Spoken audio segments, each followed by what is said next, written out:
지구촌 곳곳의 소식을 전문가의 깊이 있는 분석과 함께 전해드리는 아침엔 세계 시간입니다. 자이르 보소나루 브라질 대통령이 이해하기 어려운 기행과 거친 언사로 또다시 도마에 올랐습니다. 평소 코로나19는 가벼운 감기일 뿐이라며 그 심각성을 애써 무시했던 보소나루 대통령. 자신이 코로나19 확진 판정을 받은 이후에도 인터뷰 도중 마스크를 벗어 비판을 받았습니다. 마스크를 쓰지 않고 지지자들을 만나는 모습도 여러 차례 드러났습니다. 보소나루 대통령의 가족들도 줄줄이 감염됐습니다.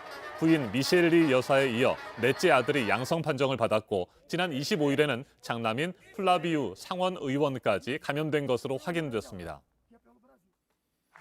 이처럼 브라질의 코로나19 상황이 심각하지만 지난 24일 대통령궁에서는 코로나19에 승리하는 브라질이라는 이름의 성대한 행사가 열렸습니다. 이 자리에서 보소나루 대통령은 언론인들이 코로나에 걸리면 살아남기 어렵다며 악담을 퍼부어 거센 논란을 일으켰습니다. 직접 들어보시죠. Sempre fui atleta das Forças Armadas, né? Aquela história de atleta, né? Que o pessoal da imprensa vai pro deboche. Mas quando pega num bundão de vocês, a chance de sobreviver é bem menor. 보소나루 대통령은 지난 23일 한 기자가 장남 플라비우 상원 의원과 부인 미셸리 여사가 연루된 가족 비리 의혹에 대해 질문을 하자 곧바로 거친 말을 내뱉었습니다. 들어보시죠. Presidente, vontade de encher tua boca com a porrada, tá? 브라질 언론은 불편한 질문을 받으면 언론인을 공격하고 기자회견을 일방적으로 중단하는 것이 보소나루 대통령의 일상이라며 강하게 반발하고 있습니다. 전문가와 좀 더 자세하게 짚어보겠습니다. 임수진 대구 가톨릭대 중남미 학부 교수 전화로 연결됐습니다. 교수님 안녕하십니까? 네, 안녕하십니까? 네, 보소나루 대통령의 기행과 거친 언사가 연일 논란을 일으키고 있습니다. 그런데 대통령의 지지율은 오히려 최근 들어 상승세를 보이고 있다고 들었습니다. 브라질 국민들 과연 이 같은 논란에 대해서 어떻게 생각하고 있을까요? 네, 그 대통령의 그 품위 없는 행동에도 불구하고 그 최근 여론조사 결과를 보면요. 대통령 행동과 발언에 대해서 신뢰한다는 응답자가 22%입니다. 네. 그래서 대통령의 언어와 행동이 우리와 다르지 않다. 그래서 친근하고 소탈한 사람이다. 그러니까 이렇게 받아들이는 국민들도 있기 때문입니다.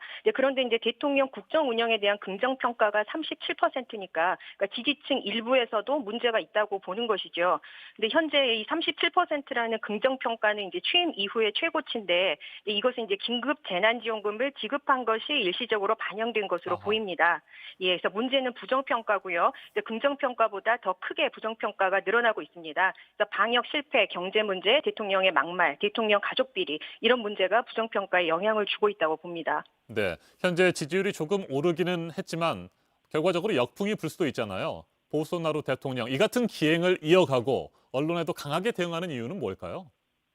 네, 보소나루 대통령은 이제 코로나19가 감기 같은 것인데 이것을 공산주의자가 선동했다. 그러니까 국내외 언론이 좌파여서 그렇다는 얘기를 했었습니다. 그래서 현재 보소나루 대통령은 소속 정당이 없습니다. 그래서 대통령의 이제 권위적이고 독단적인 행태 때문에 이제 소속 정당하고도 갈등을 빚었고요. 그래서 작년에 탈당을 했습니다. 그리고 사법부, 군부, 여론도 부정적으로 이것을 보고 있기 때문에 상황이 이러니까 이제 대통령은 지지층의 결집이 필요할 것이고요. 그래서 실제로 지지자들이 언론 보도가 가짜라면서 이제 언론인들을 폭행한 사건이 있었고 주요 언론사가 대통령궁 보도를 거부를 하기도 했습니다. 그러니까 언론을 공격하는 것이 지지층 결집에 도움이 되고 있는 것입니다. 네, 브라질은 오는 11월 지방선거를 앞두고 있죠. 언론이 보소나루 대통령에 대한 검증을 한층 더 강화할 것으로 보이는데 어떤 부분들이 핵심 쟁점이 될 것으로 보십니까? 예, 볼소나루 대통령은 그러니까 이전 정부의 부패 문제를 바로잡아줄 것이라는 이런 기대 속에서 당선된 인물입니다. 그래서 네. 그런 대통령이 이제 가족 비리 의혹을 받고 있고요. 그래서 한 달 전에 이제 큰아들 자금 세탁 비리의 핵심 역할을 담당했던 보좌관이 이제 체포됐습니다. 그래서 그 수사 결과가 나올 것이고 이 문제가 11월 지방선거에서 그 주요 쟁점이 될 것으로 봅니다. 그래서 현재 그 청렴의 상징인 세르지오 모루 전 법무장관, 그러니까 이 사람은 그 룰라 전 대통령을 부패 혐의로 기소를 했었고 현 정부의 법무장관을 지냈던 인물입니다. 그래서 이 모루 법무장관을 대선 후보로 추대하려는 움직임이 있고요. 또 극우의 상징인 이 볼소나루와 선을 긋는 또 건강한 보수연합, 또 룰라 전 대통령을 중심으로 한 좌파 연합을 형성하는 중에 있습니다. 이렇게 되면은 코로나 방역 부실 대응, 또 경제 위기가 복합적으로 작용할 것이고요. 또 이번 선거에서 소속 정당이 없는 볼소나루 대통령의 입지는 그래서 크게 약화될 것으로 전망합니다. 알겠습니다. 임수진 대구 가톨릭대 중남미 학부 교수였습니다. 오는 11월 브라질 지방선거는 사실상 보소나루 정권의 중간평가 성격을 띠고 있습니다. 지난 2018년입니다. 15년 동안 브라질을 집권해오던 좌파 노동자 당을 꺾고 정권 교체를 이뤄냈던 보소나루 대통령. 이번 중간평가에서는 어떤 성적표를 받게 될지 주목됩니다. 지금까지 아침 엔 세계였습니다.